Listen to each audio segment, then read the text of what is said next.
Right, now here, and I've modeled what happens. So I'm not suggesting that Polaris is 64 kilometers away for anyone who's in the chat or anything like that. But what I've done is I've taken two pictures that are 111.3 kilometers apart and 1 degree apart. And what we can see here is that what we call the opposite. Do you know what I mean when I say the opposite, Nathan? Yeah, I've heard the word opposite once or twice. Because we're going to look at something, trigonometry here.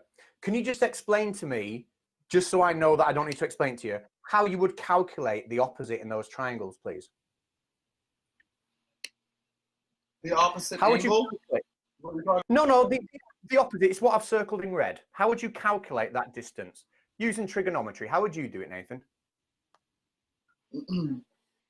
Are you assuming we can triangulate distances to the sun in the middle? No, I'm saying pretend it's a maths test. Let's pretend that you've got the angle that I've given you and that you've got that distance on the blue line that I've given you. And all I'm asking is, forget the Earth, forget Polaris, forget anything like that. Treat it as a maths question because I want you to know the significance of what's about to happen. How would you calculate the distance to Polaris there? How is your trigonometry? Can you do it? And by the way, trigonometry is something we teach to 12-year-old children in England. I'm just pointing that out. Can you calculate that distance? How would you calculate it, Nathan? I mean, so your argument is that the north, I personally can't calculate that. I don't work in kilometers. I normally work in miles. And the distance to Polaris, I have to see your measurement. I'd have to see your measurements for the distance to Polaris. Is that what you're trying to show? You, sir, are an idiot.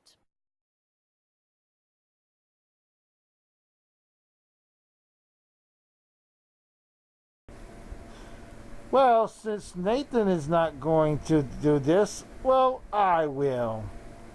Okay, let's get it started.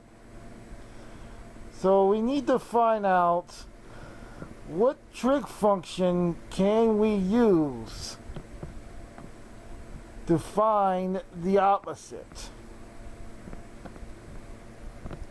Looking at the formulas, it looks like tangent is the best one to use because tangent of theta is equal to the opposite side over the adjacent side.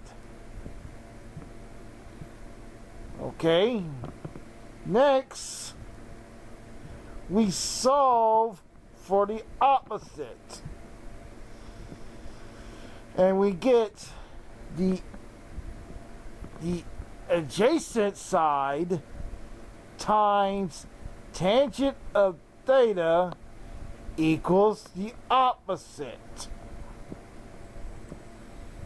Next, we plug in the numbers. 113 is the adjacent. We put that in for A. The theta is 30. Tangent of 30 is equal to 0.57735026919.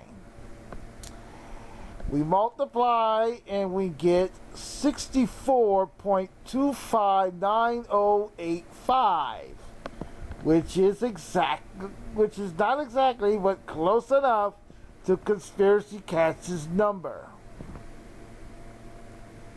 Now we do the second triangle. The adjacent is 222.6 and theta is now 29 degrees. Tangent of 29 degrees is 0.55430905.145. We multiply those numbers together and we get 123.389194853. Again, close enough to Conspiracy Catz's number. And there you go, Nathan. Easy as pie. Essentially, I'm doing this for the people in the chat and the people who follow you, because the people who follow you understand basic trigonometry.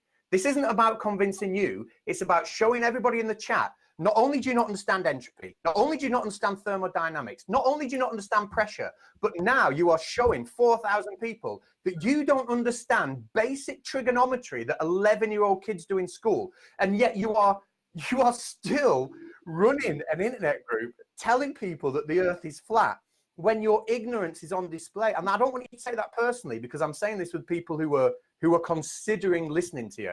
I've got to make it clear to them so they can, because they'll understand trigonometry. They'll have done it when they were 11-year-olds, Nathan, right? They would have done trigonometry when they were 11-year-old.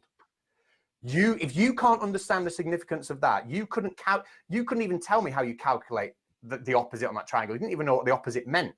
But yet you're going to stand there and just dismiss it and go, oh, things just move. If that's your answer, Nathan, then we can move on. But I think I've made my point to the chat. So that was my point. It's your go. Off you go.